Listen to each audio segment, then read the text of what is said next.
A young woman spends the night away from home and is never seen again. Where is she? You can't just drop off the face of the earth. Or can you?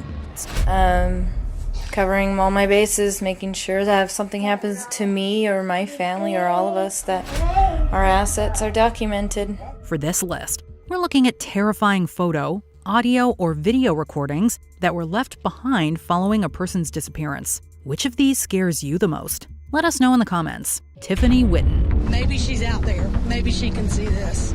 And she will know that we love her and we want her home. By the summer of 2013, Tiffany Whitton was in a tough spot. She was recently fired from IHOP for stealing and her drug use. In the very early morning of September 13, 2013, Whitton arrived at a Walmart and was closely observed by security officers. They believed she was under the influence and stealing various items of clothing. They eventually confronted her at the exit, and this confrontation was captured by security cameras. The footage depicts Whitton tossing away her handbag and sandals and fleeing out the door. This was the last anyone has seen of her. The young mother was last here at this Walmart. Then after that, it was like she simply disappeared into thin air. Many people suspect her boyfriend, Ashley Cottle, of foul play, but he has long proclaimed his innocence. Emma Filipoff. Just a few days before her disappearance, young Emma Filipoff was captured on camera at a Victoria, British Columbia YMCA. Filipoff was behaving in an erratic manner, repeatedly entering and exiting the building. She goes in and out the door 6 times within minutes. A few days later, cameras captured her at a 7-Eleven buying a prepaid cell phone. Shortly before exiting the store, Filipoff stops and scans the street outside, almost as if she's watching for someone. What is out there? Is she hiding from someone? Or is it all in her mind? On the evening of November 28, 2012, Filipoff disappeared from the Empress Hotel after speaking to the police. They had been called because Filipoff was walking around barefoot outside the hotel and was seemingly in distress. Her car was later found full of her personal belongings, and she has remained missing ever since. Sophia McKenna. You never know what you might be documenting on Snapchat. Sophia McKenna and Spencer Mugford were on the open water of Groton, Connecticut in the very early hours of May 27, 2018. Their trip was documented on Snapchat, with one picture showing McKenna at a lighthouse and another showing Mugford in the sailboat. Said boat was later found abandoned on New York's Truman's Beach. Nearly 2 weeks later, police recovered Mugford's body in Long Island Sound. McKenna's mother came forward, claiming that 7 calls had been made to her phone between 2:05 and 2:09 a.m. They were from Mugford's phone. Sophia's phone was locked and in her car, parked at Avery Point. McKenna is still missing, and the Snapchat photos serve as the only document of her final hours. Stephen Koecher.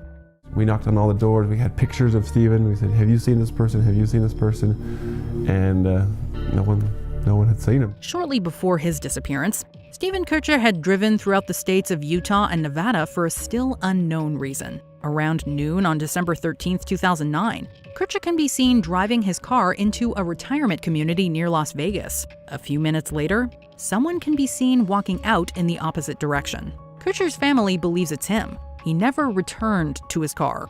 Like his long car rides, no one knows why Koecher was in Las Vegas, let alone that specific neighborhood. Why? Where?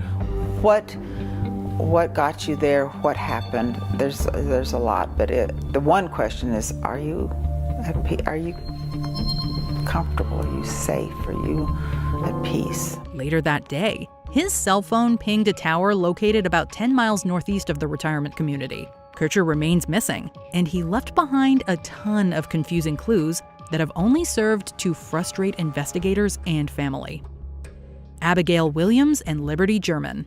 Sometimes missing people are found, but not in the way we were hoping. Young teens Abigail Williams and Liberty German went for a hike on the afternoon of February 13, 2017. They failed to meet a scheduled pickup and were declared missing at 5:30 that evening. Tragically, their bodies were found the next day. German managed to capture some startling footage while on the hike. She took a picture of a Caucasian male walking towards the girls from the opposite direction, and this man would quickly become the prime suspect. A sketch of the suspected killer was released in July of 2017, which was updated by police 2 years later. Furthermore, German had secretly recorded the man on her phone, who can be heard saying, "down the hill." The implications of those words remain harrowing. A male figure appears to follow the girls, then orders them down the hill. Dale Kerstetter. This man disappeared from his place of work on the night of September 12, 1987. Kerstetter safely arrived for his night shift at Corning Glassworks, but when another employee arrived the next morning, all that was found was Kerstetter's abandoned belongings. His truck was also parked in the parking lot, and about $200,000 worth of platinum rods were missing from the factory. Shortly after his disappearance, the factory's security cameras were checked. In the footage, a masked man can be seen talking with Kerstetter before escorting him away, his hand directly behind his back. First I thought, well, obviously this person, there's been some foul play. Dale's involved in foul play, and he probably is missing. It also discovered that this mysterious man had stolen the platinum rods from their kiln. Then I was extremely anxious because at that time I realized that not only did we have a missing employee, there was a good possibility that we had missing platinum in the plant. It's still unclear what exactly happened to Kerstetter. Anthonette Cayedito. The mother of Anthonette Cayedito faced every parent's greatest fear. On the morning of April 6, 1986, she went to wake 9-year-old Anthonette only to find an empty bed. I didn't start panicking until we checked with all the neighbors, went to every house, and nobody had no sight seen of her. The police were immediately called, but nothing came of the investigation. The Gallup Police Department received a horrifying phone call 1 year after Cayedito disappeared. Okay, whereabouts in Albuquerque? The frantic caller claimed to be Cayedito, and this was confirmed by her mother, who claims to have recognized her daughter's voice. Before Cayedito could tell the police anything, an adult could be heard yelling in the background, and the call was prematurely cut amid the sounds of the girl screaming. Hello? Anthonette, where are you? Anthonette? Hello? While the case technically remains open, experts believe that Cayedito is deceased. Patricia Meehan. The day before she disappeared, Montana ranch hand Patricia Meehan phoned her father and sounded distressed, telling him that she wanted to come home to Pittsburgh. Well, more than anything else in the world, I want her back with us. And we would then know that she'd be safe. Her landlord also noticed that she was acting funny. On the night of April 20th, 1989, Meehan crashed her car on Montana Highway 200. Eyewitnesses reported that she behaved strangely. Meehan approached the driver of the other car without saying anything. She later moved to the side of the road and silently observed the wreck before wandering into a nearby field. We didn't know what was out there. We didn't know whether we were looking for a hurt person, sick person, or a fugitive. Meehan left behind an undeveloped camera, and one of the photos was a creepy selfie that showed an expressionless Meehan staring into a mirror. Multiple witnesses have reported seeing Meehan in the years following, but she officially remains missing. Elaine Park. On February 2, 2017, Elaine Park's abandoned Honda Civic was found on the side of the road in Malibu. Police say it's not like Park to go missing, so they are concerned. All of her belongings were inside. The battery was dead, and the keys were still in the ignition. Law enforcement believes that she wandered into the nearby ocean to take her own life, but her family doesn't subscribe to that narrative. Park's boyfriend was the last person to see her. He said she just kind of got up and seemed stressed and left. He said that she didn't really explain herself in terms of, why she got up and left so suddenly. She slept at his place on the night of January 27th, and he told investigators that she had suffered a panic attack at about 4 a.m. 2 hours later, Park was captured on home security footage walking to her car, the same car that would be found abandoned just a few days later. Susan Powell. The Salt Lake Tribune uploaded a video to YouTube in May of 2013. It depicts a woman named Susan Powell documenting the expensive assets in her home in the event that, quote, something happens to her. Hope everything works out and we're all happy and live happily ever after as much as that's possible. She allegedly did so on the advice of her attorney. Viewers take notice of Powell's demeanor, which many claim is anxious, depressed, and generally defeated. This video was captured a year and a half before she disappeared in December of 2009. Powell technically remains missing, but many suspect her husband Joshua. Believe that Josh maybe put Susan in the mine, lit her on fire and sent her down in the mine, and then have come back maybe a number of times to push soil and debris on top of her so that it would discourage people from finding her. A few years after Powell disappeared, Joshua lost custody of their children to Powell's parents and subsequently took the children's lives and his own. Lars Mittank. The case of Lars Mittank is as mysterious as it is unnerving. The 28-year-old German man was vacationing in Bulgaria with friends when he got into a physical altercation with some strangers over football. Mittank suffered a ruptured eardrum, which prevented him from flying home. With his friends gone, he began to act erratically. His odd behavior was captured on the hotel's CCTV. He reportedly called his mother and told her that 4 men were out to kill him. Mittank was last seen on CCTV fleeing Varna Airport and running into a nearby field. He hasn't been seen or heard from since, and the reason for his sudden paranoia remains unknown. Brandon Lawson. On the night of August 9, 2013, Brandon Lawson got into an argument with his partner Ledessa Lofton and left home just before midnight. Soon after, he called his brother Kyle, saying that he was being chased out of town and had run out of gas. Kyle worried that his brother, who was involved in drugs, was tripping. But following that, Lawson made an eerie call to 911, saying that he was being chased into the woods. Yes, I'm in the middle of the field. It's like we just pushed some guys over.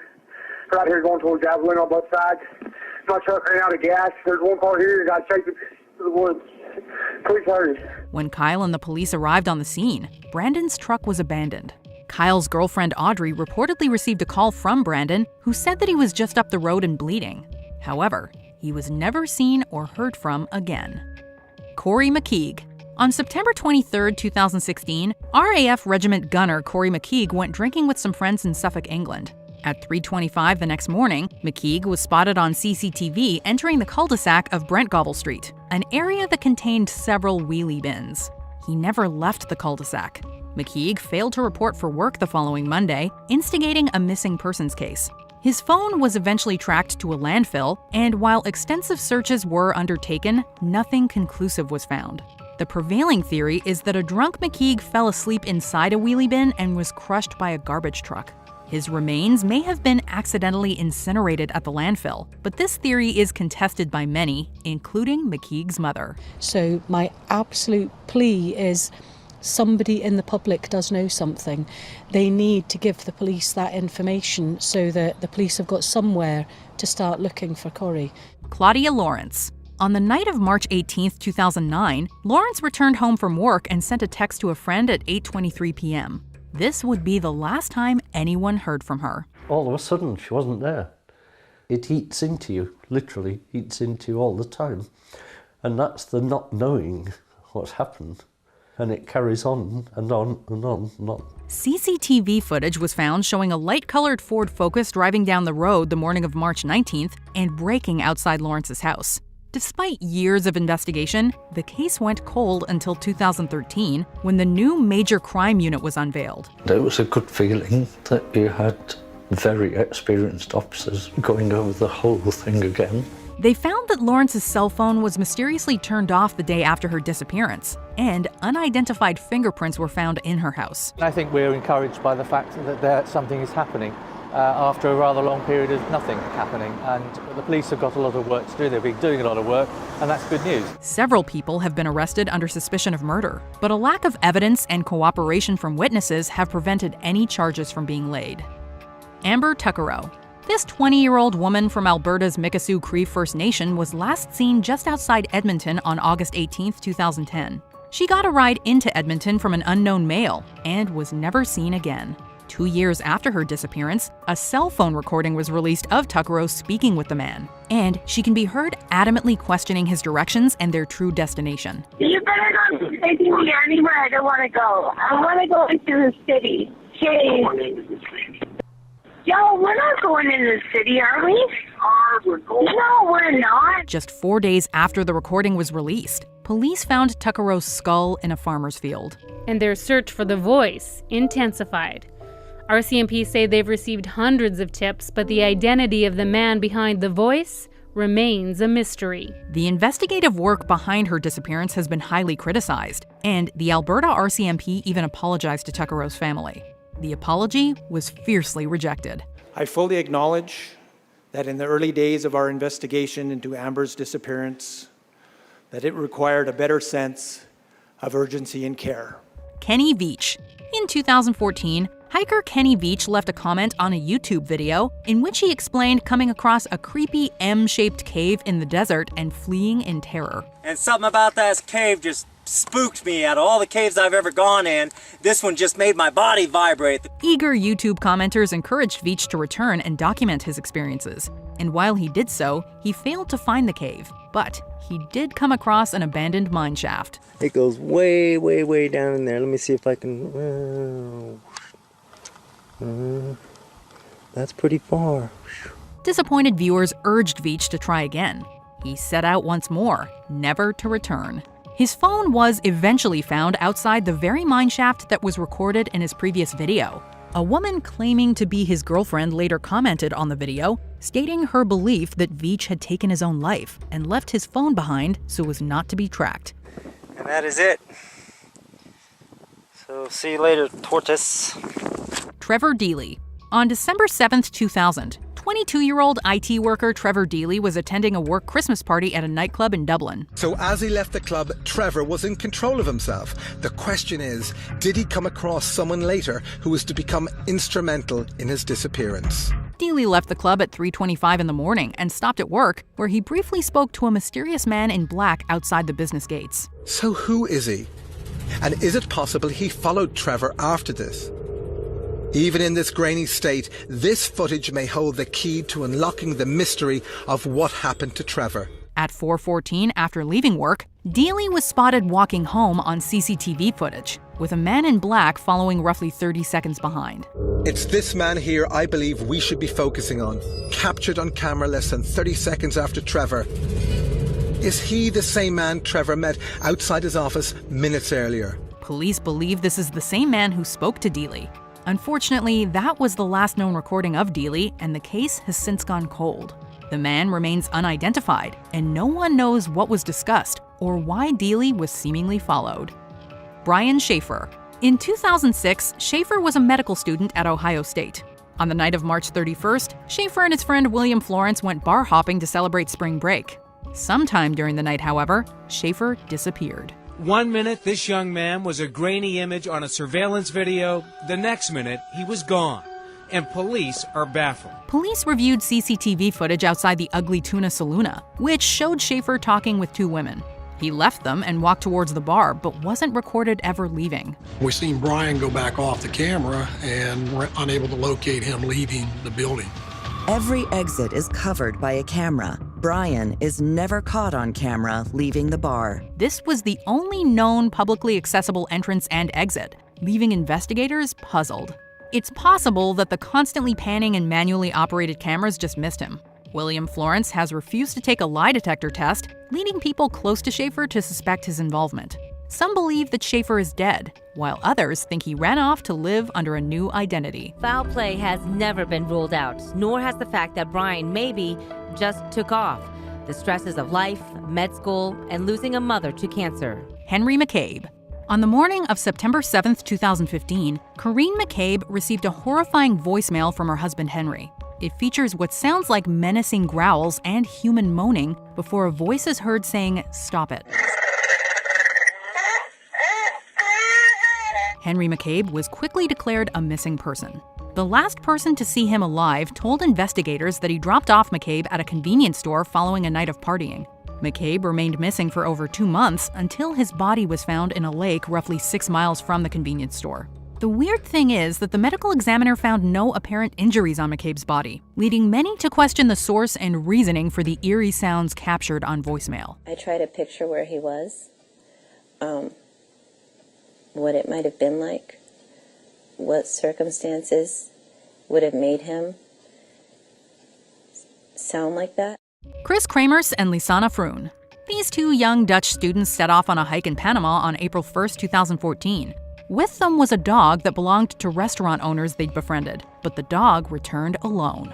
10 weeks later, Froon's backpack was discovered by a riverbank with her camera and both women's phones. Both had tried to call emergency services on the first day of the hike.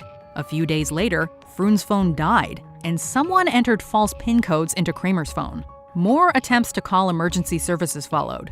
The digital camera contained photos of their hike, but also 90 flash photos from the pitch-black morning of April 8th, one showing the back of Kramer's head.